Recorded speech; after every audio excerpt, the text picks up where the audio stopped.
آج کی ویڈیو میں جس کا موضوع ہے خلافت عثمانیہ، سلطنت عثمانیہ، جس سے ہماری ینگ جنریشن زیادہ واقف نہیں ہے۔ آپ سب کو بتاتا چلوں کہ یہ مسلمانوں کی سب سے زیادہ طاقتور اور سب سے زیادہ عرصہ گزارنے والی سلطنت تھی۔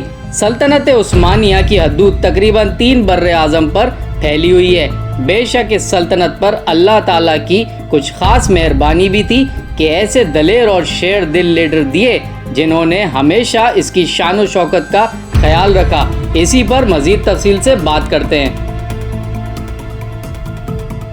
سب سے پہلے لیڈر سے شروعات کرتے ہیں جن کا نام تھا عثمان غازی، جو کہ عثمانی خاندان کے آباء و اجداد کردستان میں بسنے والے چرواہے تھے۔ یہ اس وقت کی بات ہے جب چنگیز خان نے ان کے علاقوں پر حملے کیے تو اس وقت یہ لوگ وہاں سے منتقل ہو کر ارطغرل نامی ایک شخص کی قیادت میں اناطولیہ ترکی میں آ گئے۔ ان وقتوں میں ان کے ساتھ تقریباً 100 خاندان اناطولیہ میں آئے تھے۔ اس علاقے میں ترکی نسل کے ہی لوگوں جنہیں سیلجوکی کہا جاتا ہے ان کی پہلے سے وہاں پر بادشاہت موجود تھی۔ سیلجوکی حکومت اپنی دور عروج سے تقریباً گزر چکی تھی۔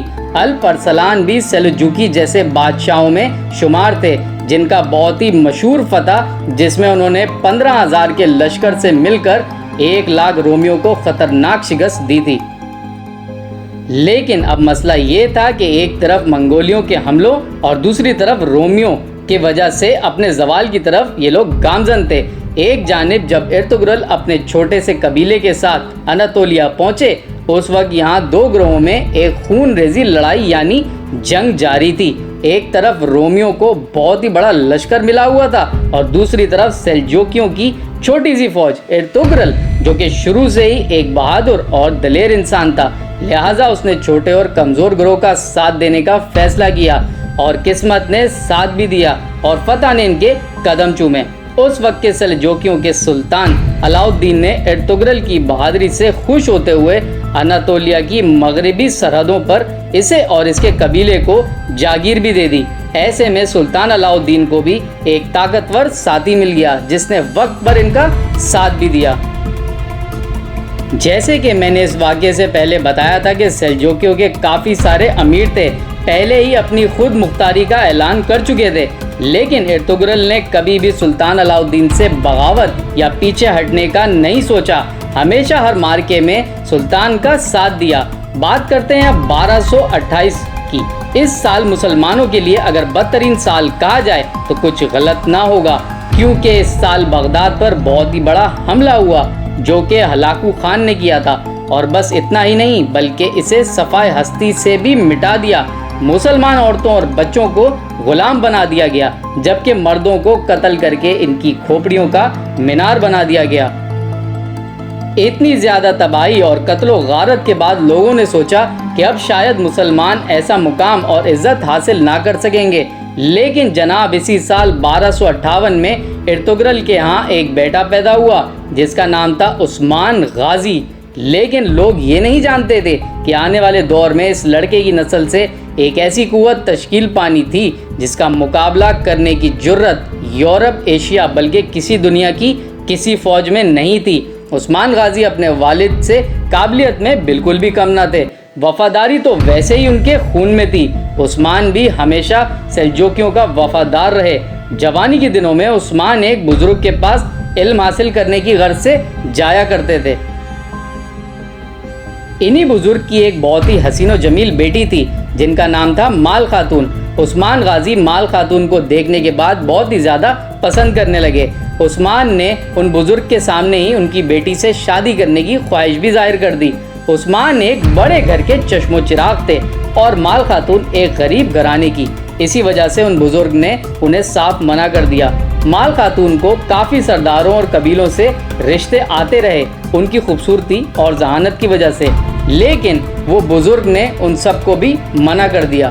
ایک رات عثمان غازی نے ایک خواب دیکھا جس میں ایک چاند ان کے بزرگ استاد کے سینے سے نکلا اور اس کے بعد وہ چاند عثمان کے سینے میں داخل ہو گیا۔ اس کے بعد اس کے پہلو سے ایک بہت بڑا درخت نمودار ہوا جو بڑھتا ہی چلا جا رہا تھا۔ درخت اتنا بڑا تھا کہ اس کی جڑ سے دنیا کے 4 بڑے بڑے دریا دجلہ، فرات، نیل اور دنیو بہہ رہے تھے، اور ساتھ ہی ساتھ 4 بڑے پہاڑ کوہ کاف، کوہ طور، کوہ بلکان اور کوہ اطلس اس کی شاخوں کو سنبھالے ہوئے تھے۔ اچانک سے بہت تیز ہوا چلی اور کچھ پتیاں اڑتے ہوئے ایک عظیم شہر کی طرف آ گئیں، جو شہر 2 بر اعظم اور سمندر پر واقع تھے، ایک انگوٹھی کی طرح نظر آ رہے تھے۔ عثمان غازی ابھی اس انگوٹھی کو پہننے ہی والے تھے کہ ان کی آنکھ کھل گئی۔ اس نے فوراً جا کر یہ خواب اپنے بزرگ استاد کو جا کر سنایا، تو اس شخص نے عثمان غازی کے شاندار مستقبل کو دیکھتے ہوئے اپنی بیٹی سے شادی کرنے کی درخواست منظور کر لی۔ اس وقت تک عثمان غازی سلجوکیوں میں ایک جاگیردار کی حیثیت رکھتے تھے، لیکن سن 1300 میں منگولیوں نے بہت ہی زبردست حملے کیے اور سلجوکیوں کی پوری سلطنت کا خاتمہ کر دیا، جس میں سلطان علاء الدین کا بھی خاتمہ ہو گیا اور وہ بھی شہید ہو گئے۔ اب عثمان غازی مکمل طور پر خود مختار تھے۔ اپنے دور کی شروعات میں عثمان لڑائی اور جنگ کے بجائے سلطنت کے مستقبلی انتظامات میں مصروف رہے، جس کی وجہ سے وہ اپنی رحم دلی اور اچھائی کی وجہ سے بہت ہی مشہور بھی ہو گئے۔ چاہے لوگ مسلمان ہوں یا پھر غیر مسلمان، ان سب کا ان کے دل میں بہت ہی زیادہ عزت و احترام تھا، لیکن کچھ دوسرے ترک سرداروں نے ان کی خاموشی کو ان کی کمزوری سمجھ لیا۔ یہی ان کی سب سے بڑی غلطی ثابت ہوئی اور رومیوں کے ساتھ مل کر ان کی سلطنت پر حملہ کر دیا۔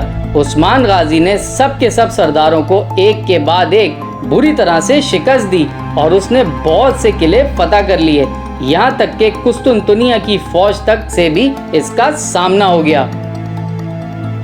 بے شک عثمان غازی کو وہاں بھی شاندار کامیابی حاصل ہوئی۔ اس کے بعد ہوا کچھ یوں کہ رومیوں نے منگولیوں کو عثمان کے خلاف حملے کے لیے راضی کر لیا۔ اس مقابلے میں عثمان غازی نے اپنے بیٹے اوران غازی کو، جس نے مستقبل میں اس کی جگہ لینی تھی، اسے بھیجا اور اس نے اپنے باپ کی طرح منگولیوں کو بری طرح سے شکست دی، بلکہ ایسی شکست کہ وہ کبھی واپس پلٹ کر ہی نہیں آئے۔ کافی سارے رومی شہروں کو فتح کرنے کے بعد عثمان غازی نے شہر برسا ترکی کا بھی محاصرہ کر لیا، جو محاصرہ تقریباً 10 سال تک جاری رہا۔ جبکہ اب عثمان غازی کے موت کا وقت بھی قریب آ چکا تھا، عثمان نے اپنے بیٹے اوران کو بلا کر اپنی آخری خواہش بھی ظاہر کر دی، جب وہ جامع موت کو پہنچ جائیں تو اسے برسا شہر میں ہی دفنایا جائے۔ والد کی خواہش کو پورا بھی کرنا تھا، لہٰذا اس نے برسا شہر پر بہت کامیابی کے ساتھ حملہ کیا۔ جو کام عثمان 10 سالوں میں نہ کر سکے، وہ ان کے بیٹوں نے چند دن میں کر کے دکھا دیا۔ برسا فتح بھی کیا اور عثمان کو وہاں دفن بھی کیا۔ عثمان نے اس خاندان کی بنیاد بہت ہی نیک دلی سے رکھی تھی، اس لیے اس کی سلطنت تاریخ کا ایک سنہری باب بن گئی۔ اس کے قائم کردہ سلطنت کے اثرات آج تک دنیا میں موجود ہیں۔ حضور پاک صلی اللہ علیہ وسلم کی حدیث کے مطابق قیامت سے قبل ایک دفعہ خلافت قائم ہو کر رہے گی۔ تاریخ انسان کا یہ آخری دور ہوگا۔ آپ صلی اللہ علیہ وسلم نے فرمایا کہ آپ کے اندر نبوت کا دور رہے گا جب تک اللہ چاہے گا، یعنی جب تک ہمارے پیارے نبی صلی اللہ علیہ وسلم رہے تو یہ دور چلتا رہا۔ اس کے بعد نبی صلی اللہ علیہ وسلم نے دوسرے دور کے بارے میں فرمایا کہ ایسے ہی دور چلتے رہیں گے، پھر جو چوتھا دور آئے گا وہ ہوگا جو کہ جابرانہ بادشاہت کا دور ہوگا، مطلب غیروں کی غلامی، جیسے کہ آج کل چل رہی ہے۔ اور پھر پانچواں دور آئے گا جس میں پہلے کی طرح خلافت قائم ہوگی، جو نبوت کے طور پر قائم ہوگا، اور مسلمان ہونے کی حیثیت سے وہ دور ضرور آئے گا، کیونکہ ہمارے نبی صلی اللہ علیہ وسلم نے ہمیں اس کی خبر دے دی ہے۔ بے شک نبی صلی اللہ علیہ وسلم سچے ہیں اور ان کی خبر غلط نہیں ہو سکتی۔ طیب اردوغان ترکی کی سرزمین پر موجودگی اس بات کو ثابت کر رہی ہے کہ آنے والا وقت دوبارہ اس سرزمین کو ایک کر دے گا۔ امید ہے کہ آپ لوگوں کو آج کی ویڈیو ضرور پسند آئی ہوگی، ضرور لائک اور شیئر کریں۔ شکریہ۔